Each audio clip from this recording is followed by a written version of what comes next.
किसान भाइयों और बहनों, आप सभी का स्वागत है। गन्ने की ट्रेंच विधि से खेती और गन्ने की रिंग पिट विधि से खेती, ये दो विधियां प्रचलित हैं। लेकिन जो सितंबर, अक्टूबर और नवंबर यानी जो हम शरदकालीन गन्ने की बुआई करते हैं, अगर इसमें हम रिंग पिट विधि से यानी गड्ढा विधि से अगर गन्ने की खेती करते हैं तो हमें काफ़ी अच्छा उत्पादन मिलने की संभावना रहती है। साथ ही में जो गन्ने की खेती की लागत है उसको हम कम कर सकते हैं और सफसली खेती भी कर सकते हैं। ये हमारे पुराने प्लाट हैं, यहाँ पर आप देख सकते हैं कि गन्ने की संख्या पहले से निर्धारित कर सकते हैं कि कितने गन्ने आपके एक पिट में होंगे।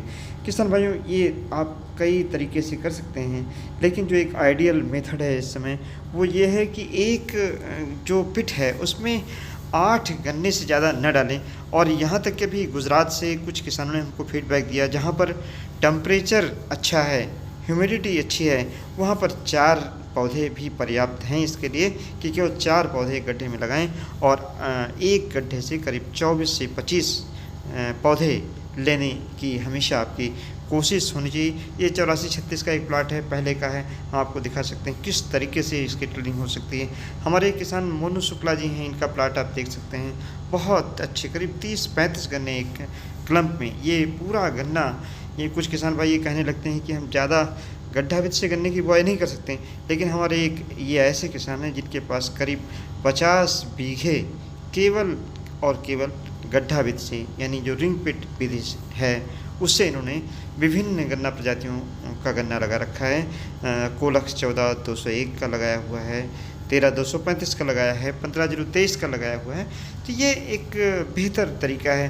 किसान भाइयों, गड्ढे की जो गहराई है वह 25 से 30 सेंटीमीटर रखें।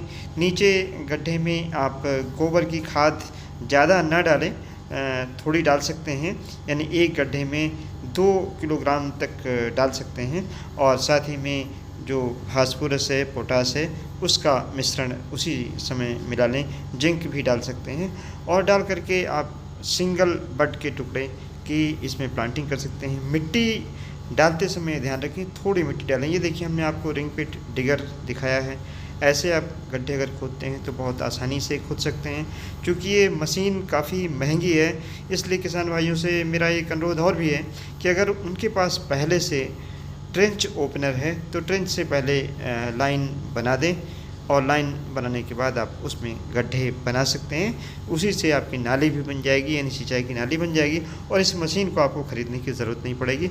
वैसे इस मशीन की कास्ट इस समय लगभग 1,20,000 के आसपास आ रही है, जो विभिन्न निर्माता जो कंपनियां हैं वो दे रही हैं। इससे आसानी से गड्ढे किसान भाइयों के बन जाते हैं, तो थोड़ा सा इस विधि में उनको फ़ायदा हो जाता है। गड्ढे की गहराई बहुत ज़्यादा न रखें। जब प्लांटिंग आप करें तो 25 सेंटीमीटर से ज़्यादा गहरा गड्ढा ना रहे। चौड़ाई जो गड्ढे की है वो 70 से 75 सेंटीमीटर अगर रहती है तो बेहतर है। और बोने के बाद जो सामान्य मेथड है बोने का कि सिंगल बड के टुकड़े बोएं। गन्ने के टुकड़े ऐसे हों जिनका आपने शोधन कर लिया हो और शोधन करने के बाद थोड़ा सा रख दें ताकि पानी उसका निकल जाए। उसके बाद आपको इस तरीके से प्लांटिंग करनी है। प्लांटिंग करने के बाद केवल 2 अंगुल मिट्टी डालनी है। कभी आपको लगता है नमी कम है तो नमी के लिए आप हल्का पानी लगा सकते हैं। ये हमने स्वयं प्लांटिंग की थी, हमारे किसान हैं नवाबगंज के, उनके खेत पर। आप देख सकते हैं इस तरीके से आप प्लांटिंग कर सकते हैं। और ये एक बहुत अच्छा मेथड इस लिहाज से भी है कि अगर आप केवल 8 बड यूज़ करते हैं, सिंगल बड यूज़ करते हैं या पौधे उगा कर यूज़ करते हैं तो बहुत कम ओवर क्राउडिंग होती है। गन्ने आपको कम निकालने पड़ते हैं, यानी मदर सूट ही नहीं, हम जो नेचुरल टिलर्स हैं उनको भी लेते हैं। यहाँ पर ये भी गड्ढा विधि से बोया गया है, 15-023 प्रजाति है, 238 भी है। तो इस तरीके से आप जो गड्ढा विधि है इसको इस समय अपना सकते हैं। सावधानी ये बरतें कि बीज स्वस्थ हो।